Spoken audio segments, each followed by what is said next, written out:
many characteristics and many unique features that really, even though the Sahaba radiallahu anhum, Sahaba al-Kiram, they all share these beautiful characteristics, but some of them stand out in comparison to others, and among those very special ones is Sayyidina Umar ibn al-Khattab ridwanullahi ta'ala alayhi. The first one, who was called Amirul-Mu'minin. First one. Sayyidina Abu Bakr radiallahu anhu used to be called Khalifat Rasulullah. When people used to go to him, they say, Ya Khalifat Rasulullah. Sayyidina Umar was the first one, was called Amirul-Mu'minin. And after him, the three Khulafa, Sayyidina Umar, wa Sayyidina Uthman, wa Sayyidina Ali, they were all called Amirul-Mu'minin. Because they said, if Sayyidina Abu Bakr Khalifa first, the first time when Sayyidina Umar became the Khalifa, they called him Ya Khalifata Rasulullah, the Khalifa of Rasulullah. And then they said, what happens if there's like 4 or 5 Khalifas? This is going to be a long chain. So we are Mu'mineen, and you are our Amir, so you are Amirul-Mu'minin. That's one. Also, he is the first one who actually invented the post service. You see that US Postal Service? Thanks to Umar ibn Khattab. Everybody in the world nowadays use the post, the bari, the post, all these post service, is because what? Because Umar ibn Khattab radiallahu anhu was the first one who put the first stone. So here's the establishment for the postal system. So when you see these things, appreciate that. When you go by a post office, remember Sayyidina Umar radiallahu anhu, because he's the one who did these things in the beginning. One. Another thing is, he was the first one to tell Abu Bakr radiallahu anhuma, as a matter of fact, to put the Quran together. As you all know, the Quran was in suhuf, in sheets. And Sayyidina Umar came to Sayyidina Abu Bakr, when Sayyidina Abu Bakr radiallahu anhu was the Khalifa, told him, Ya Khalifat Rasulullah, Ya Abu Bakr, I see that we should put the Quran together, get all these things and put them together. Sayyidina Abu Bakr radiallahu anhu was hesitant. He said, look at this. He said, how can I do something Rasulullah sallallahu alaihi wasallam did not do? He's thinking. And then, of course, they did shura and all these things. And of course, it was in the benefit of Muslims. And Sayyidina Umar radiallahu anhu in Bukhari, the hadith says, Ni'matil bid'ah, he says. It's a beautiful thing. It's a beautiful thing that we innovated. Ni'matil bid'ah. This is the exact pronunciation and the exact wording in Bukhari. But it's Sahih. I don't want to open that. That's not a discussion about bid'ah, but at least you know that Sayyidina Umar radiallahu anhu said that. Okay. Another thing also, Sayyidina Umar radiallahu anhu, he was the first one to carry al-dirra. Al-dirra used to be like a little stick like this, and with a bit, the head is slightly enlarged, like, you know, the furniture one.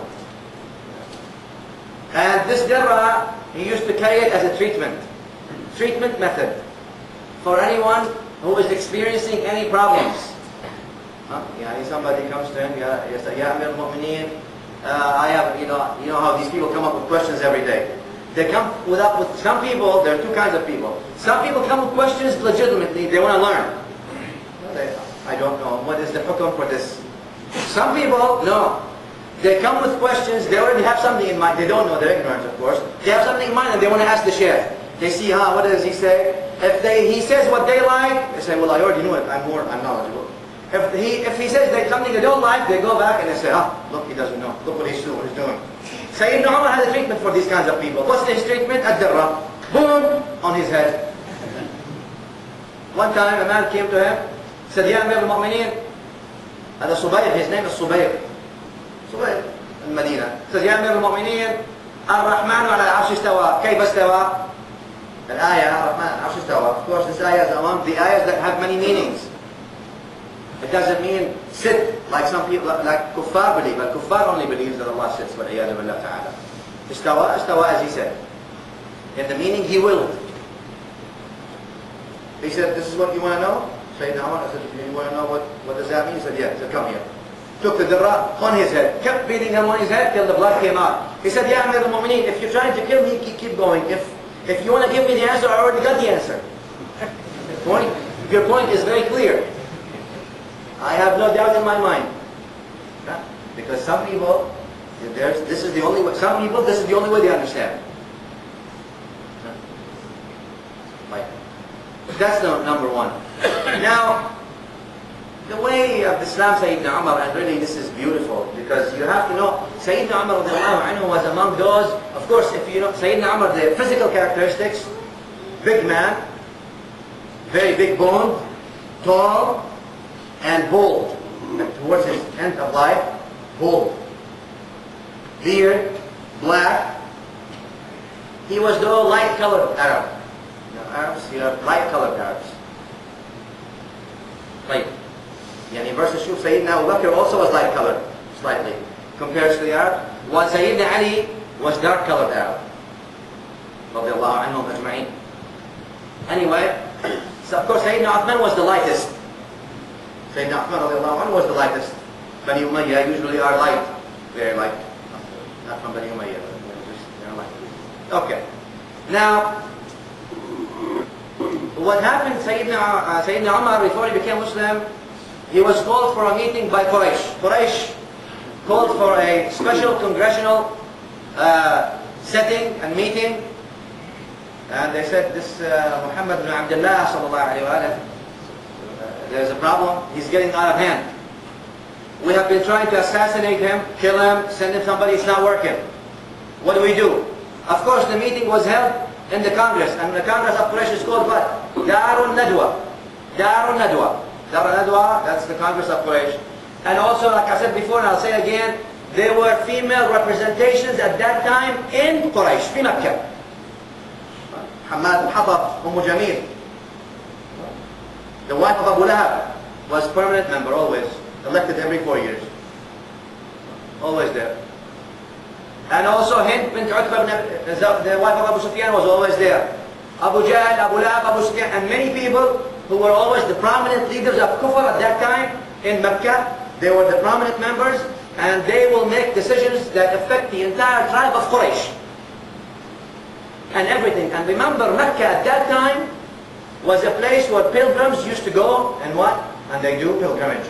So it was a political, the city has, pre-Islamically, has political influence, political importance, has religious importance, has business importance. So in a sense it was all these things, and therefore the decision of Quraysh was an organized decision usually, and was also affecting, has influences that go beyond the borders of Mecca. That's normal. So they sat down and they said, what do we do with Muhammad sallallahu alayhi wa sallam? The only thing that came out of everybody's mouth, death. This man has given us too much problems, so the best thing is to kill him. Kill him. Because that's how people used to, what? You know, the prophets come with logic and facts, and this is al-Anbiya, was-Siddiqeen, was-Salihin. They come with facts and logic. Wal-Munafiqeen, wal-Kuffar, they come with what? Force, chaos, and confusion. Let's kill him.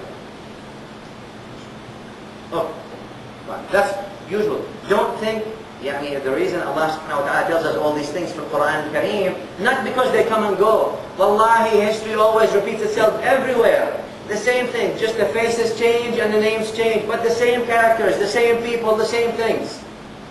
No change. Names and faces change. People don't change. People are people. But Sayyidina Umar radiallahu anhu said, I will kill him. If you want to kill Muhammad, I'm the one. Sallallahu alayhi wa sallam. I will kill him. They said, Wallah, ya Umar, you are big, you are powerful. And they knew that Umar radiallahu anhu in the Jahiliyyah before Islam was very tough, very rough man. A Bedouin, very rough. Okay? You have the support of Quraysh. You go. Took his sword, went from Dar al-Nadwa in Mecca. Now go to Mecca. Some people who know, they will tell you where the place was. To Asl al-Safa. He said, where is Muhammad sallallahu alayhi wa sallam? They told him, oh, fi Dar Hamza. He is in the house of Hamza, fi Asl al-Safa. If you go to Safa now, inshallah, may Allah give us all the tawfiq to go there. Huh? You see at the Asl Safa, the principle of Safa, that's where Dar Hamza, Bani al-Arqam is. And they told him that's what the Prophet ﷺ is. Go to him and kill him, finish the story, let's be done with it. Sayyidina Umar angry, because this man is destroying the